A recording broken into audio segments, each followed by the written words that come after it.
Badranaya adalah sosok yang hanya ada dalam kisah Mahabharata versi Pulau Jawa. Menurut kisah pewayangan Jawa, dia dahulu berwajah tampan, seperti juga kakaknya Bathara Antaga maupun adiknya Bathara Manikmaya. Namun, sebuah peristiwa luar biasa telah merubah wujud mereka.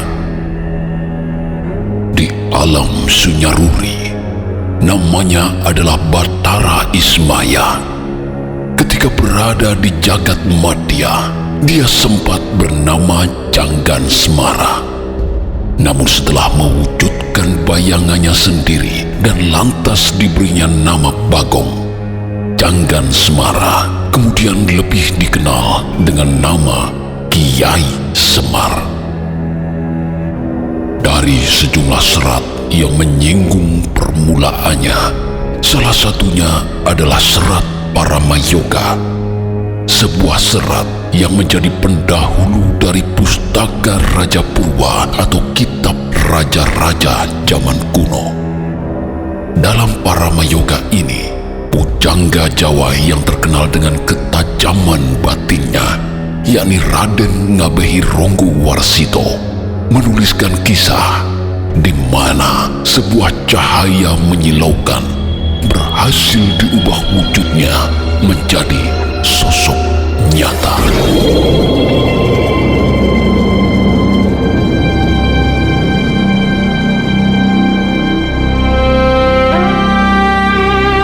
Tersebutlah sosok bernama Sang Hyang Tunggal, yang juga adalah putra Sang Hyang Wenang. Meski telah memiliki 3 putra, yakni Sang Hyang Rudra, Sang Hyang Darmastuti, dan Sang Hyang Dewanjali, Sang Hyang Tunggal masih ingin memiliki putra yang punya kemampuan lebih hebat lagi.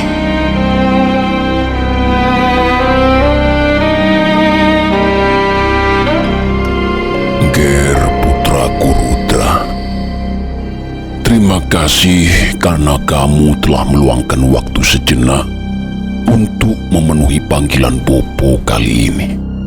Saya tidak akan pernah menolak apapun permintaan Bopo. Apalagi saya adalah putra pertama yang harusnya lebih memiliki tanggung jawab daripada adik-adik saya. Tapi izinkan saya mengetahui apa yang sedang Bopo inginkan kali ini. Benar, Rudra. Bopo memang memiliki keinginan yang lama-kelamaan tidak tertahankan lagi. Apalagi setelah Bopo berkali-kali membaca dan merenungkan kitab Pustaka Darya peninggalan leluhur kita. Seperti kamu tahu, saat ini kita semua berwujud rohani, tidak memiliki badan yang bisa kita gunakan di alam madya. Dengan wujud yang demikian, kita hanya bisa berada di alam halus saja. Padahal dahulu, menurut Pustaka Darya, leluhur kita sesungguhnya memiliki jasmani dan menjadi manusia sejati. Wah, benarkah demikian, Bopo? Saya belum pernah sekalipun membaca kitab tersebut. Kalau boleh, izinkan saya mengetahui kisahnya sekilas saja, Bopo. Baiklah, Ngir. Begini, menurut Pustaka Darya, leluhur kita dahulu memiliki tubuh atau jasmani.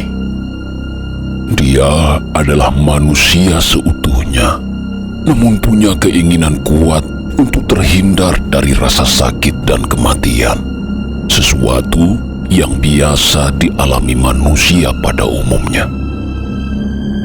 Untuk mewujudkan keinginannya itu. Beliau telah melakukan tapa berata secara luar biasa di tempat-tempat yang luar biasa pula. Salah satunya di tempat yang sangat dingin dan tidak pernah terkena cahaya matahari bernama Tanah Awinda atau Kutub Utara. Saat bertapa dalam kedahsyatan udara dingin, muncul sekumpulan awan mendung dari lautan rahmat. Di awan itulah keluar air keabadian bernama Tirta Martaka Mandanu yang kemudian diminum dan ditampung menggunakan cupu mani Astagina. Dalam perjalanan berikutnya, beliau menemukan sebuah pohon yang sedang rontok daun-daunnya. Dari bisikan gaib Sang Pencipta, dia mengetahui bahwa itu adalah pohon Rewan Sakti. Kemampuannya adalah untuk mengobati berbagai penyakit, dan jika ada yang meninggal sebelum takdir, ketika akar pohon itu diletakkan di atasnya, dia akan hidup kembali. Beliau kemudian mengambil akar pohon Rewan dan menjadikannya pusaka bernama Lata Mausadi. Namun pusaka terdahsyatnya berbentuk permata dan bernama Retno Dumila, di mana dengan pusaka itu dia bisa melihat surga dan kengerian neraka. Dari berbagai tapa beratanya, selain pusaka, beliau juga memiliki berbagai ilmu kesaktian. Di antaranya patraping panitisan atau bersatu dengan makhluk lain, mancing suruping pecah atau masuk ke alam kematian, dan lampahi nyokro manggilingan atau memutarbalikkan waktu. Bisa ada di masa lalu maupun masa depan. Meski demikian, beliau tidak henti-hentinya bertapa dengan caranya sendiri. Pernah dalam waktu 7 tahun, beliau bertapa menatap matahari. Kalau matahari terbit, dia menghadap ke timur. Kalau ada di atas kepala, dia tengadah. Kalau di posisi barat, dia juga menghadap ke arahnya. Kalau matahari tenggelam, dia juga menenggelamkan diri ke dalam air. Hingga akhirnya, setelah sekian panjang waktu bertapanya, hilanglah sifat kemanusiaannya. Sosoknya hanya berbadan rohani dan tidak memiliki jasmani alias tak kasat mata. Dia berada di alam sunyaruri yang ada tiada. Tidak ada siang, tidak ada malam, tidak ada matahari, tidak ada bulan. Yang ada hanya rengkuhan cahaya Pangeran Mahasuci. Setelah 1000 tahun, beliau direstui Sang Maha Pencipta untuk memperoleh keturunan.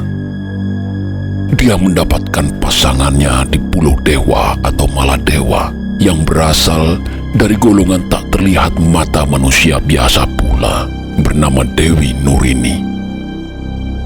Ayah Dewi Nurini kemudian mewariskan wilayah kekuasaannya yang lantas dijadikan kayangan bernama Kayangan Pulau Dewa. Sementara dia dan semua keturunannya menggunakan gelar Sang Hyang. Ketika putranya lahir dan beranjak dewasa, dia kemudian mengundurkan diri, lalu menulis kitab gaib bernama Pustaka Darya. Sebuah kitab yang membaca atau menuliskannya hanya dengan cipta sasmita atau batin saja. Disinilah beliau menuliskan perjalanan hidupnya dahulu. Setelah seluruh perjalanan hidupnya ditulis, kitab itu kemudian diserahkan pada putranya putranya dan lantas masuk ke dalam tubuh putranya itu juga menggunakan ilmu panitisan, bersatu dengan tubuh putranya sendiri. Demikian rupanya leluhur kita menurut Pustaka Darya. Lalu, apa yang mengganggu pikiran Bopo setelah mengetahui catatan tersebut? Rudra, maafkan Bopo jika setelah berkali-kali membaca Pustaka Darya, Bopo menjadi punya keinginan yang mungkin akan mengejutkanmu kali ini. Bopo ingin memiliki putra lagi. Namun, dia harus mampu berada di alam triloka sekaligus, yakni jagat madya atau tengahan yang bersifat jasmani, dan jagat nginggil serta jagat ngandap yang ada tiada atau sunyaruri bersifat rohani. Lalu, bagaimana menurut pendapatmu? Jika memang itu keinginan Bopo, bukankah itu artinya Bopo akan menikah lagi? Saya berpikiran demikian karena Ibu Dewi Darmani berbadan rohani juga seperti kita. Benar, Rudra. Bopo tentu akan menikah lagi. Tapi sampai saat ini, Bopo belum tahu dengan siapa dan harus bagaimana. Bopo harus menjalankan tapa yang mungkin akan sangat lama. Jadi, untuk mewujudkan keinginan itu, untuk sementara tahta Kayangan Keling ini akan Bopo titipkan padamu. Ketika kamu naik tahta untuk menggantikanku, gunakanlah gelar Sang Hyang Dharma Dewa. Apakah kamu bersedia, Rudra? Apapun yang Bopo inginkan, saya tidak akan pernah sekalipun menolaknya.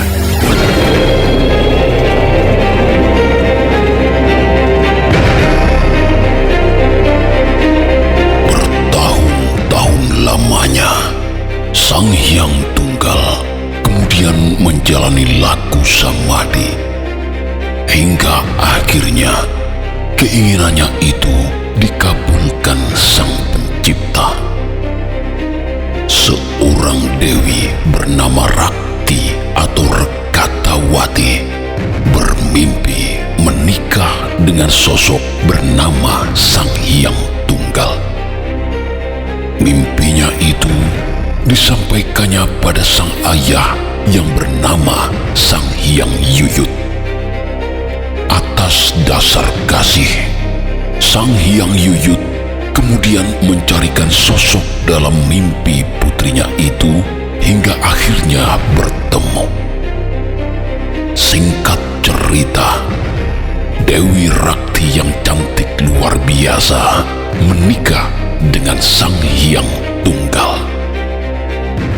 Dari pernikahan itu, Aji Asmara Cipta menghasilkan cahaya laksana Sotya yang menyilaukan. Ukurannya sebesar telur ayam, namun gemerlapan. Sang Hyang Tunggal murka. Bukan wujud seperti itu yang diinginkannya. Telur itu dengan marah diambil, lalu dibantingnya. Anehnya, telur itu justru mendal dan melesat entah kemana.